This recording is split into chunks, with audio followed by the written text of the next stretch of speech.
Goro rain fe mammo asalo ke sanjir.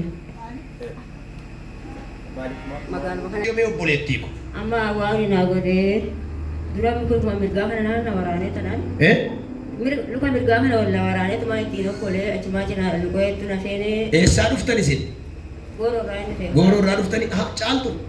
Warra fira keessani sana. Daka gara gammoji dakati. Chaltu beektu. Lakin beeku. Beekta ja. Chaltu na mucahi yaadi yoshi taati. Ol kai gottu be jaal. Dhugaa bahuu qabu. Sirriitti dhugaa bahuutu irra jira. Waan guddaa. Sana qabeerra immoo midhaan kana bakka ammayyaa tokkoof torban lamaa ta'an qoomee amma ta'e gadi qammasee man jedhaa isa afaan loggomee waan ati jedhu dhagee bakka afaan kiyyaa fi lukti kiyya waluma bira ga'ee deeda koraa hidhee. Akkamitti deemaa turtan yeroo sana? Akkanatti gadi gugguufetan kun akkanatti. Gadi gugguuftanii adeemtu malee ol jechuu hin dandeessan. Gaafa dhuftan akka ittiin gadi gugguuftanii baatanii isin fidan. Waaw, mee dabalaa Waaqayyoof galatama. Yeroo sanaa mee nutti himi. Abbaan mana isaanii jiru asama.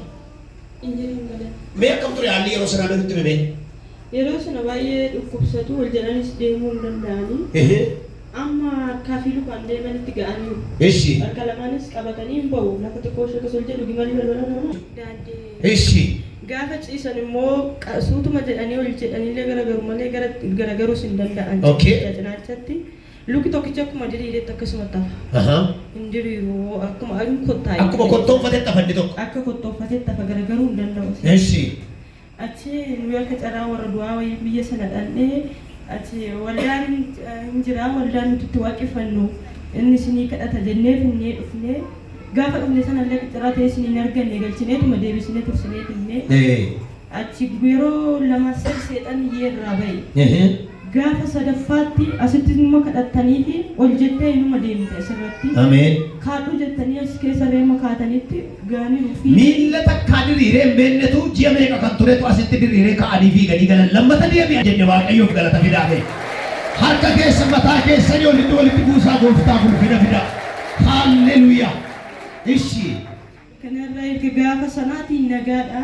Dura midhaanis hin nyaatanii giddiitti namni itti lolanii akka daa'imaatti intini shiroodha laaffisanii kennu.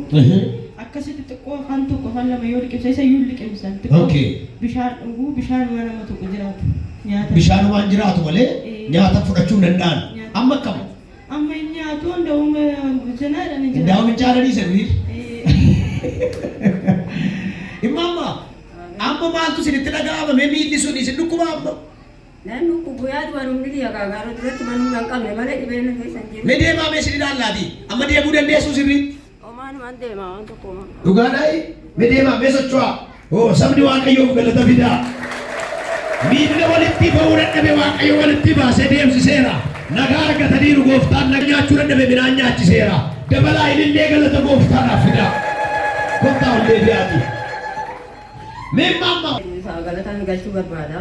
Kan keessaa na baasee anarraa anan akkasan ta'e sanarra gabaadhaa dhageetan gabaadhaa dhagatee akka kiyyaan immoo dhaqnu qotaadhaan jammaradhee ishiidhaa hojjete ishiidhaan kan jira. Waaw galata fidaa Waaqayyoodhaaf. Amma ofii keessanii gabaa dhaqattu ofii keessanii nagadattu. Amma immoo galan isaa ga'uuni naafatee kana maraa Yesuus koo ganuma qabee magargaraa itti beekaa baay'ee kan ture. Haramunan nama dari batu kami tu nama bayar Yesus saya tapi memang coach saya ise cuma tak gua haramu kuno sama kita sana mau dengan jauh kayu haramu kuno nak wow malu ini tidak gustara dan nafas dari umuri kana tijeni abdi bukan enan wame gumain pun wanti jirenya ke finance ke nafisu barbade aku masane rakaya rajal kabe sirra karera harajal kabe unani do hori chatin sirra karera ekera narra karera me illee galata fidaa dabalaati Waaqayyoof.